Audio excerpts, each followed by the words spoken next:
Good afternoon, everybody. Today we are going over a install it, do it yourself tire pressure monitoring system. Now, I'm not necessarily endorsing this product. This is just one that I personally purchased this one. So you can pick whichever one you want if you think this is for you. But the reason this car, it's a Mazda Miata and it's a 21 model, and it does not have a tire pressure monitoring device or system on it. I'm so surprised about that. Because it has a lot of modern features. I really like the fact that the headlights actually turn with their steering wheel. So when you turn the wheel at night, the headlights actually rotate and turn. But we don't have a tire pressure monitoring system on it. And there's no spare tire for this vehicle either. No spare tire, and if you look at the tires, because Lord knows where you'd put it. They're low profile style tires. So it's not hard to pick up or cut a tire on the roads out here, especially when the roads are kind of crappy. But you could run off a curb, hit a curb, and now you're down a tire. And there's nowhere to put a spare tire on this car. It doesn't come with one, and there's nowhere to put one. So I think it's important to have this. Now this particular model, and there are other ones like it, it not only gives you alarms, you can also, it visually gives you what the PSI ratings are on each tire, because we're going to have sensors that we install on each tire. But it also sets off an alarm if it gets hot, or if it deflates too quickly. Does the one you put on the RV have that? It does. Oh, good. Yeah, it has that alarm too. Because usually if you cut a tire or you start to lose air in the tire, or you pick up a nail or what have you, the pressure is going to go down slowly, but it's going to go down fast enough. Usually it'll set off an alarm. And if the tire deflates too much and you're driving it down the highway, it's going to overheat. And that's what causes the blowout. And as you know, blowouts can do a lot of fender damage. So this is good for not only monitoring the tire pressure, but also the condition of your tire, because if it's deflating or losing air, you have enough time to probably take an exit and look at your tire and possibly get it fixed before there's a blowout. So that's what this is good for. It's good to have the ones that will, there are some that just read the pressure and that's it. But this one also has a fast leakage alarm. It has a high-low pressure alarm, a high-temperature alarm, that's important, and it shows real-time individual tire pressure. And where'd you get this on Amazon? This was an Amazon purchase. I believe it was around $59, and they had like 20% off. So I looked at a few different ones. I only need it for 4 tires, so I was only concerned about 4 tires, where the one in the RV has 6 tires. And the Jeep has its own. It actually it built in, and the sensors are inside the rim of the tire. So they're on the stems, which means you have to break the tire off the rim to replace the batteries and those things, and we've done that before. This one in the RV, the tire pressure, the sensors are going to be in the top of the cap. You screw them on, and you use these little nuts to tighten them if you don't want people taking them, or if to keep them from falling off, because they're just like you're replacing your valve stem caps with these caps. So it comes with instructions. I've already read through them. The main thing on this one to know is that is solar powered, but initially you need to plug it in. So it needs to be plugged in and powered on before you put the caps on. So that's an important note in the instructions. This is a rubber mat that has an adhesive side to it, and this is for placing of it. And I've already kind of picked out a spot. There's not much placement area inside this car. There was really only 2 options. So, but I cleaned it, so there's a nice clean sticking surface, so it should adhere nicely. This is the actual unit, and we'll see it powered up. And then once you've powered it up, or once you've powered this up and it's charged the first time, the solar will keep it charged. So if you're parked out in the sun, it wouldn't do much good here, but when you're parked out, at the sun, the solar will keep it charged. Then here's your little caps that you have to put on, and these are labeled left front, left rear, right front, right rear. So you put them on that specific tire. I like too that they have the brass fittings. That's nice. And then they have the charging tool, a battery removal tool, and the little brass nuts that you put on See it. what's in your box. Yeah, check out my box, baby. There you go. So we're gonna go ahead and get started. First, we'll take this out. We'll get this placed, and we need to get the power cord out there and get it plugged in so I can start charging. Okay, it's hard to film in this little car. Yeah, it's got small. much room to back up. Let me see. I can back up a little there. All right, so here's the double sticky pad. I was gonna put it here, but it's kind of curvy.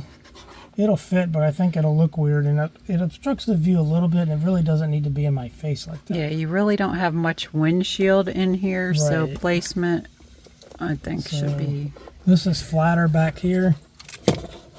It's not in the way of anything.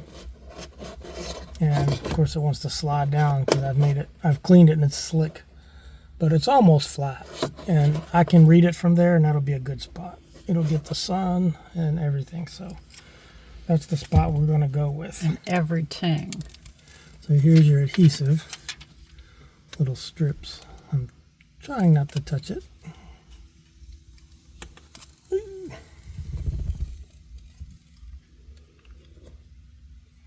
That'll be good. I'm hoping it's going to stick because it's sliding around. I don't know. Maybe it'll get stickier later.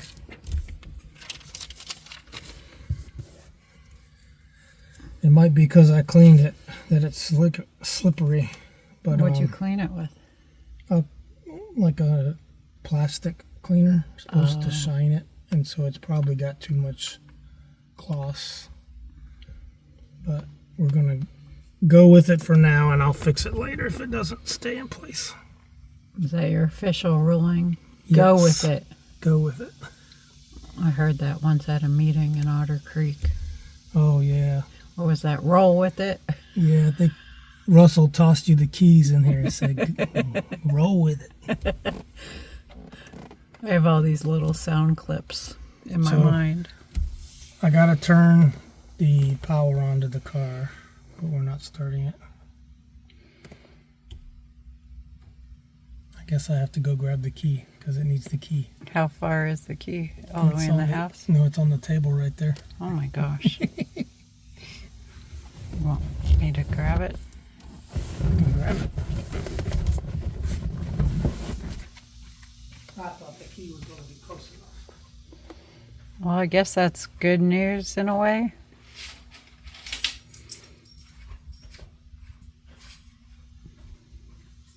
Good news and bad news. Okay. Jesus, take the wheel. Oh, sorry. It's going to power up. I'm going to turn the radio off. I thought I did.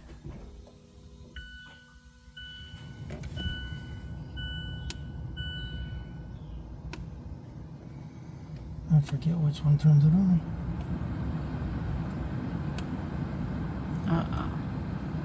Guess you, Oh, you had to push and That's hold it for a loud. while. Okay. Audio connected, phone connected. One of our phones is probably automatically connecting to the car. It's probably my phone the one you're recording with, but that's okay. You can see the little. Can you see the little picture of the car? What is pictures? It's got a picture, and it'll give all the PSI ratings once we install the, the sensors. We haven't done that yet. Let me see if this will stay powered on. Be nice if that socket stays hot. I think it does. Yeah, it looks like it's on. Alright, so that's good. We'll go ahead and get the sensors put on the tires. Let's check that out. Looks like I've gained another phone cord or lost a charging port. Yeah. I've lost the charging port for my phone in this car. Well, this only needs to be plugged in periodically when you lose power. Otherwise, it maintains itself with the solar power. Okay. So. All right. The action. Yeah. So you have a little wrench. Wrench. A little brass nut that goes behind the sensor, and then this is the left front tire, so we have the left front tire sensor. And you just remove the cap. So we're going to have extra caps. Yay! Oh boy. You put this on first. Now this is for locking. You don't have to put them on if you don't want to lock them. But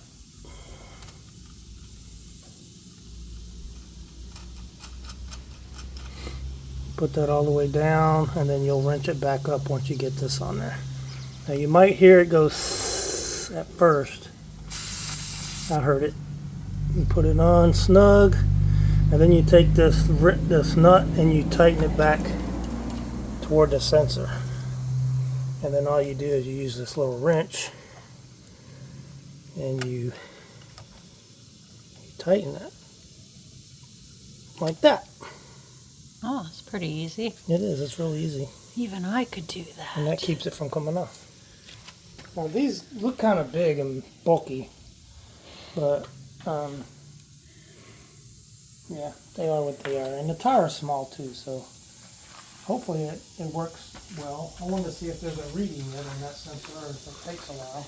When I was a teenager, I had dice ones on my bicycle tires. Those were cool. You can get in there if you can read that with the camera. Let's see. It'll tell you what the air temperature is inside the tire and the pressure. 86 and 28. 28 is the PSI. I think they're supposed to be set around 31, but I'll check that later. Is your owl up here going to help you? I hope so. That owl really worked to keep the birds. Yeah, I haven't seen as many birds in here. I was a little upset to give up my cute little owl that I got, but he does the job. Okay. Left rear. Left rear, check. It doesn't matter what order you put them on, but your main module has to be on before you can start installing these. So that's the I main. can't believe how easy it is. It really is easy.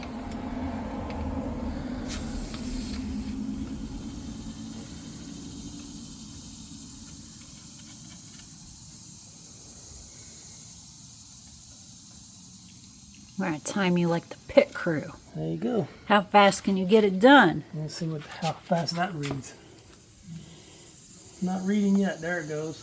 It says 27 and 84. Ooh. I might have to put some air in these, which means I have to take them back off again. Job security. Job security. All right, hurry up. That clock is ticking. You're going to be thrown off the pit crew. I know. What are we going to do? No pit crew. And this one's the right rear. Right rear. Right rear. Right rear.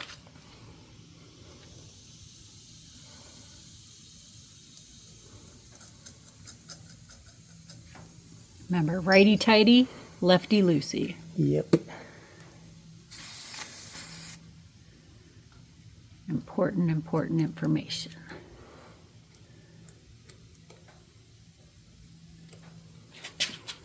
Okay. Woohoo! And then the last one One more to go. is right front. Right front. Earth. Earth. The earth. Earth. Earth.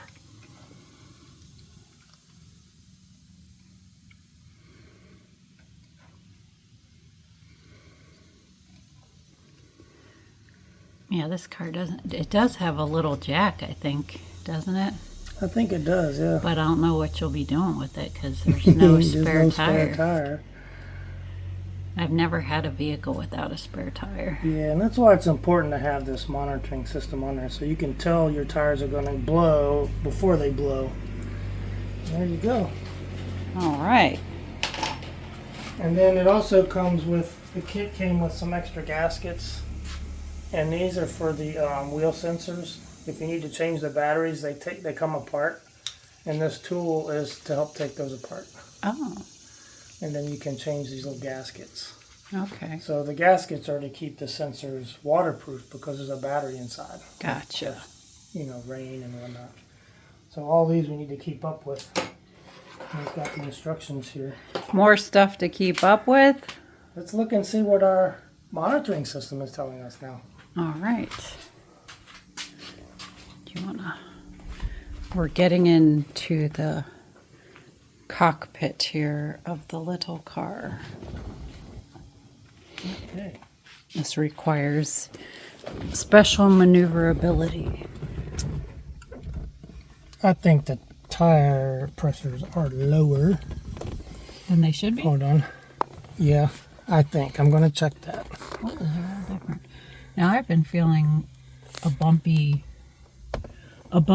going on in the right front is where I feel like it's happening, which that tire reads lower than the other one. So I wonder if that has to do with So that. you got your front left has 28, your right front has 26, and then the back has, both of them have 27. And then those cold temperatures, the car hasn't been driven today, so it's going to be the ambient air temperature. That's about what it is out here today, this morning. So I'm going to have to add some air. So to add air, you just simply do the reverse. You loosen the nut in the back, and then you take the sensor off and you add air, and then put the sensor back on and then check the reading. Do you think that little bit of air difference could be the bumpiness I'm feeling? I don't know. Low profile tires are kind of a nuance to me. They're new, but you want to make sure that they're reading. And I think the reading on these is 31 psi. I'm going to check that. Oh. And then I'm going to add air if needed to these. But I think this completes the install for this video. We also need to check the dates on the tires. We do. We need to check dates, especially on the Jeep. Oh, it just went out. So I guess this thing times out. I would imagine. I mean, the one in the RV does that too, right? It might still be charging though.